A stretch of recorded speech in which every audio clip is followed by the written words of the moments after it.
Okey, Assalamualaikum warahmatullahi wabarakatuh. Diucapkan pada murid-murid tahun 4 SK Kampung Kota.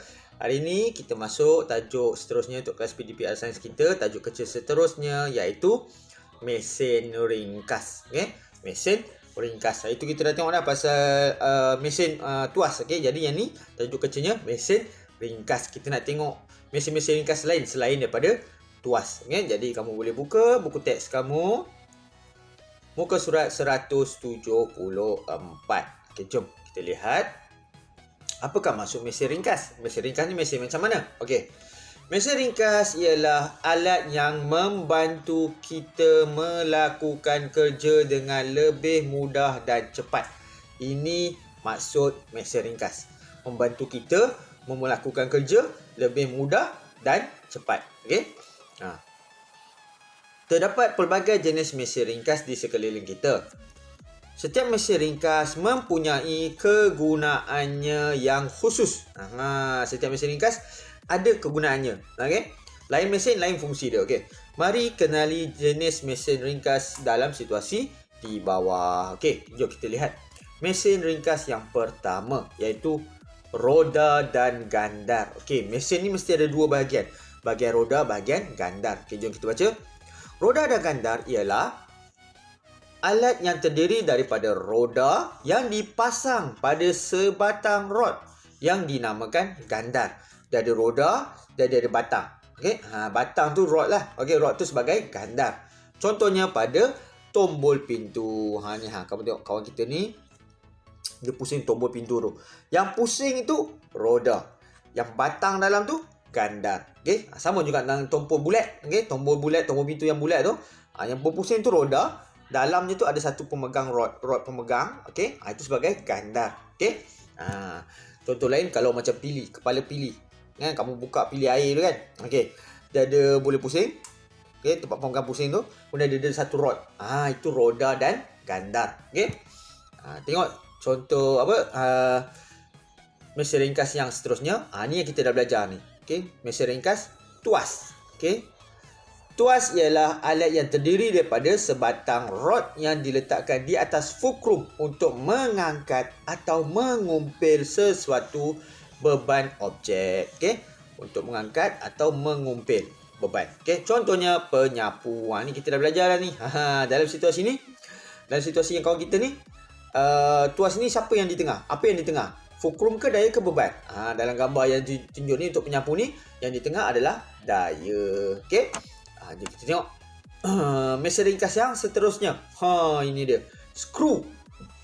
Mesin ringkas skru. Okey, apa itu skru? Kita bayangkan skru yang bapak kamu selalu guna untuk bertukar kan? Ini penerangan tentang skru. Skru ialah alat yang berbentuk silinder beralur.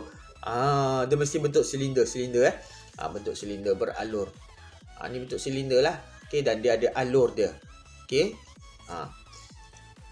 Yang dapat dimasukkan ke dalam sesuatu ruang dengan memutarkannya untuk menyatukan atau mengetatkan dua bahagian objek.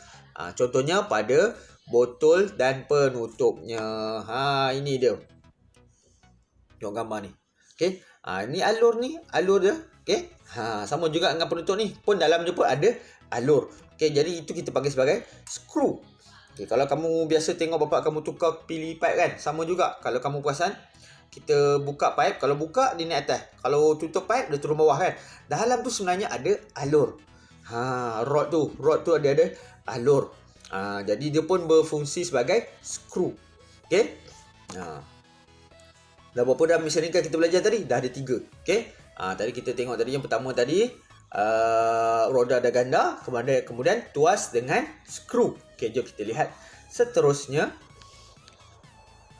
Mesin ringkas seterusnya iaitu mesin ringkas gear. Gear. Okey, gear ialah alat yang terdiri daripada bahagian roda bergerigi. Bukan roda bergigi, roda bergerigi. Ni rodanya. Okey.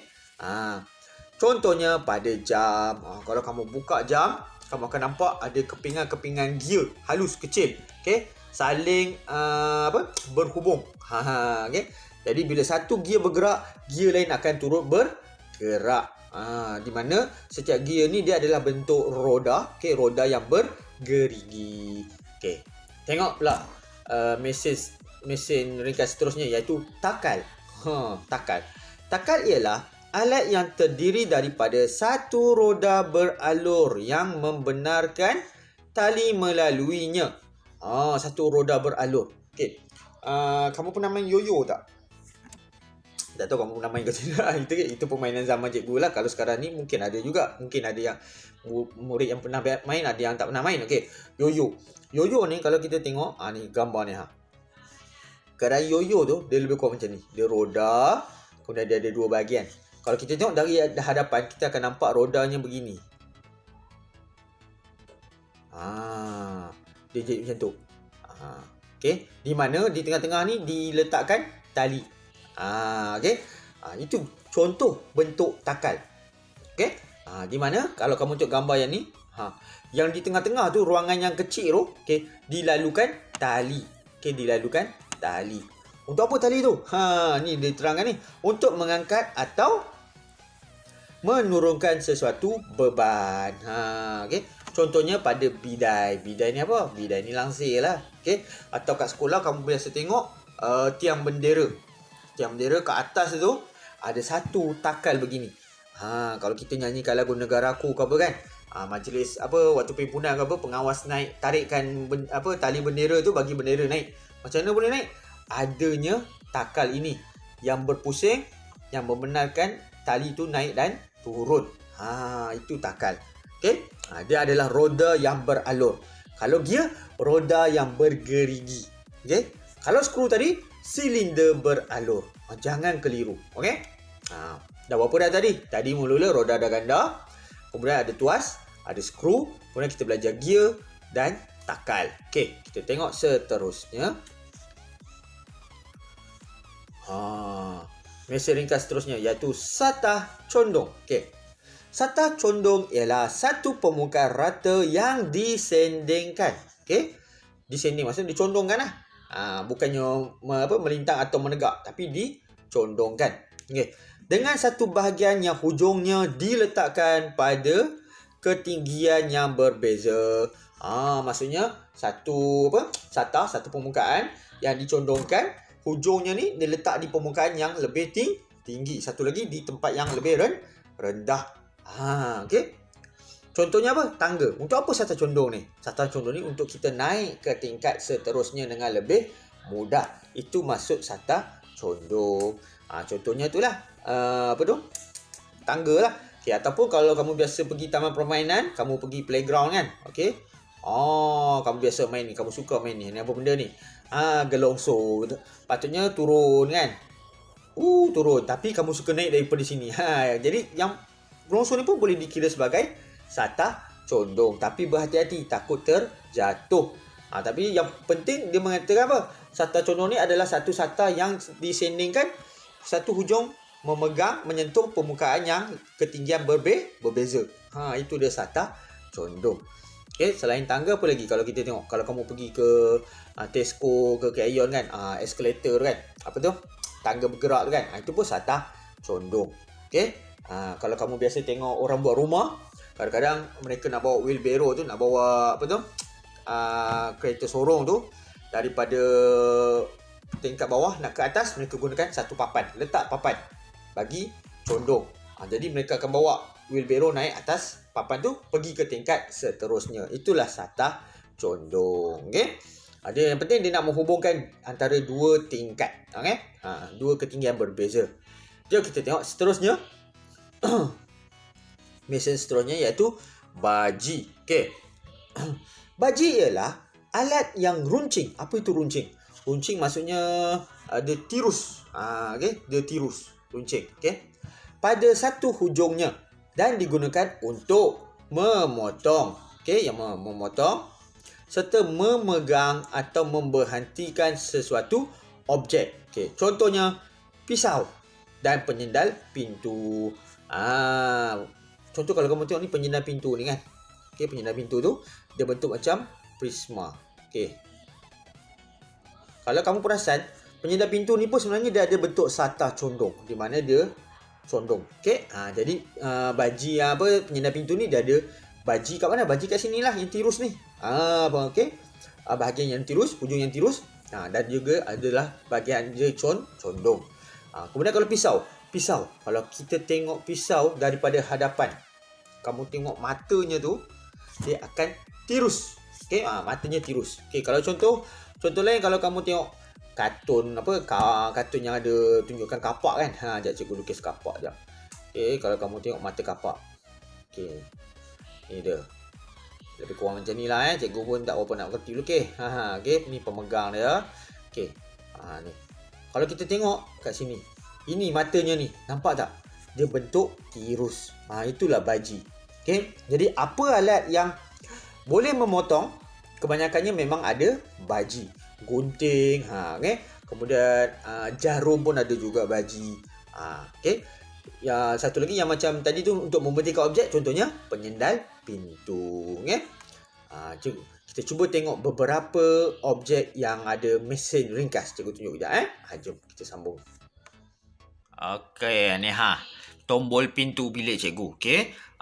Dia adanya satu permukaan yang bulat yang boleh berpusing, kita panggil sebagai roda. Kemudian dalam dia ni ada rod yang memegang dia, ada batang memegangnya. Okey, rod tu sebagai ganda. Jadi kita panggil dia ni apa? Mesin apa ni? Inilah mesin roda dan gandar. Okey. Jom kita lain pula. Gunting juga dia adanya mesin ringkas yang lain selain baji, dia ada mesin ringkas tuas. Okey, itu kita dah belajar. Di mana yang di tengah ini adalah sebagai fulcrum. Kertas yang nak digunting ni sebagai beban, manakala kita kenakan daya pada pemegang ini. Jadi gunting ni juga adanya tuas. Okey. Okey, ni murid. Ini kepala paip. Okey, kalau kita buka air ni, kalau kamu tengok, dia makin meninggi, betul? Okey, nampak? Lagi buka banyak, dia lagi tinggi. Kenapa lagi tinggi? Sebab dalam ni adanya alur, rod beralur, silinder beralur yang kita panggil sebagai skru. Kalau kita tutup, dia pun menurun, dia masuk ke dalam, dia makin ketat. Itu dia skru. Okey, nampak Okey. Ini seterusnya mesin ringkas gear. Okey, di mana gear ini dengan belakang ni pun gear juga. Okey, kedua-duanya merupakan roda yang bergerigi. Okey. Dia saling berhubung, yang ni berhubung melalui rantai, okey, untuk mengubah kelajuan dan juga arah, okey. Itu kegunaan gear. Okey. Yang ini pula adalah mesin ringkas sata condong, di mana kita boleh naik daripada bawah ni, okey, daripada bawah kita naik, kita boleh pergi tingkat yang seterusnya. Ini pun mesin ringkas mesin ringkas sata condong.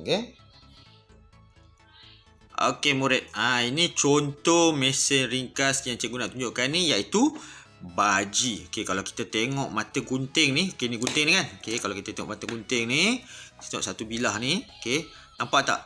Dia ada hujung yang tirus. Bahagian sini hujung tirus. Inilah kita katakan sebagai baji. Okey. Untuk apa baji ni bagi gunting? Untuk memotong. Okey. Itu dia. Tadi beberapa contoh objek-objek yang ada mesin ringkas. Jadi cikgu harap kamu faham, kamu boleh tengok di persekitaran rumah kamu, kamu boleh kenal pasti objek ni ada mesin ringkas apa. Jom kita cuba tengok balik apa mesin ringkas yang kita belajar tadi. Pertama tadi roda dan gandar, kemudian adanya tuas, kemudian skru, dah 3. Okey. Kemudian gear, kemudiannya ada takal 4, kemudian ada sata condong, sata condong apa dah? Dan 6, dan juga baji. Jadi ada 7. Okey. Jadi cikgu harap kamu faham, kamu boleh hafal, boleh kenal pasti setiap mesin ringkas yang kita belajar ini. Okey. Jadi nanti kita sambung lagi kelas kita pada masa akan datang. Assalamualaikum warahmatullahi wabarakatuh. Okey. Bye.